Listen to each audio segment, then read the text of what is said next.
Assalamualaikum warahmatullahi wabarakatuh. Perkenalkan, nama saya Afif Ulwan. Saya kuliah di Universitas Negeri Padang, jurusan Ilmu Administrasi Negara, Fakultas Ilmu Sosial. Pada kesempatan kali ini, saya akan menjelaskan materi perkuliahan tentang dampak digital governance terhadap peningkatan partisipasi masyarakat. Pertama kali, saya akan menjelaskan apa itu e-government. E-government didefinisikan sebagai suatu konsep pemerintahan yang memperkenankan publik untuk terlibat dalam membuat keputusan, memberikan pelayanan administrasi publik melalui teknologi informasi dan komunikasi. Pemanfaatan teknologi informasi dan internet sebetulnya telah lama digunakan di Indonesia, khususnya untuk kepentingan pengelolaan pemerintahan dan untuk mencapai pemerintahan yang baik. Hal ini dilakukan sebagai akibat dari perkembangan internet yang pada saat ini semakin pesat dan semakin meluas penggunaannya. Agar tercapai tata kelola pemerintahan yang baik, e-government juga harus mengedepankan keterlibatan masyarakat. Dalam arti kata lain, partisipasi publik. Partisipasi publik diperlukan untuk meraih keberhasilan dalam proses pembangunan. Masyarakat merupakan bagian terpenting dalam proses pembangunan. Selain itu, tujuan utama dari pembangunan juga tentunya bukan untuk pemerintah, melainkan untuk masyarakat, yaitu agar tercipta masyarakat yang sejahtera, aman, nyaman, dan tertib. Penggunaan e-government memiliki keuntungan utama, yaitu meningkatnya sistem pelayanan publik melalui partisipasi masyarakat. Dalam menyukseskan pembangunan diperlukan juga adanya persepsi dan partisipasi dari masyarakat. Persepsi dan partisipasi adalah dua hal yang sangat penting yang berperan dalam proses pembangunan wilayah. Beberapa penelitian menyatakan penentu adanya partisipasi sosial disebabkan adanya persepsi individual. Persepsi adalah proses menangkap arti objek-objek sosial dan kejadian-kejadian yang dialami manusia dalam lingkungan. Setiap individu memiliki gambaran yang berbeda-beda mengenai realitas di sekelilingnya. Ada 3 faktor yang dapat mempengaruhi persepsi masyarakat. Yang pertama, pelaku persepsi. Bila seseorang memandang suatu objek dan mencoba menafsirkan apa yang dilihatnya, dan penafsiran itu sangat dipengaruhi oleh karakteristik pribadi dari pelaku persepsi individu tersebut. Yang kedua, target atau objek. Karakteristik dan target yang diamati dapat mempengaruhi apa yang dipersepsikan. Target tidak dipandang dalam keadaan terisolasi. Hubungan suatu target dengan latar belakangnya mempengaruhi persepsi. Sebagai contoh, kecenderungan individu untuk mengelompokkan benda-benda yang berdekatan atau yang mirip. Yang ketiga, situasi. Dalam hal ini, penting untuk melihat konteks objek atau peristiwa, sebab unsur-unsur lingkungan sekitar mempengaruhi persepsi manusia.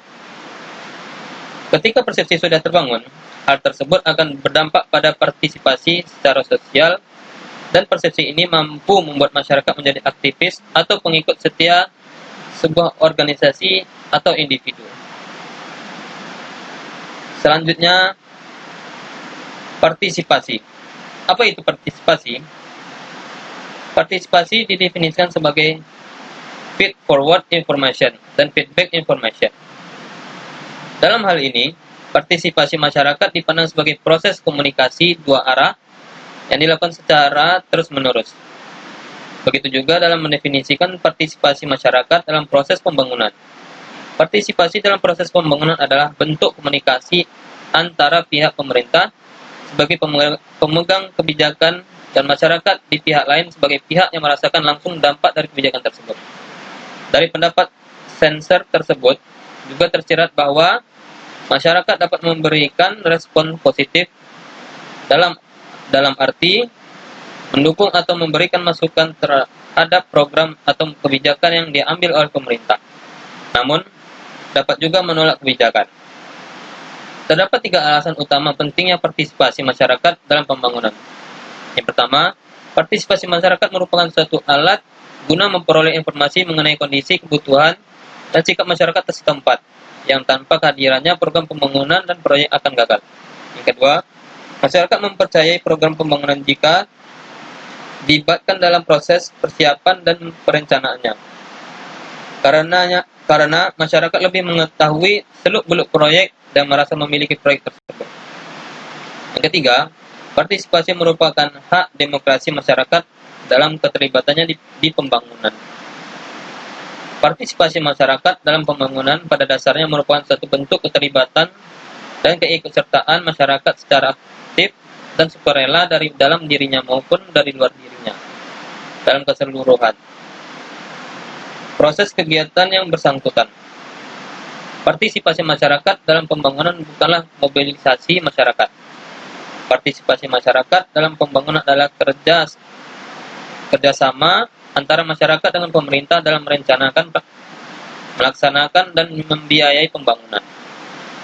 Dalam pendekatan partisipasi, peran serta masyarakat tidak hanya terbatas dalam pengertian ikut serta secara fisik, tetapi keterlibatannya yang memungkinkan mereka melaksanakan penelitian terhadap masalah dan potensi yang terdapat dalam lingkungan sendiri, kemudian menentukan kegiatan yang mereka butuhkan.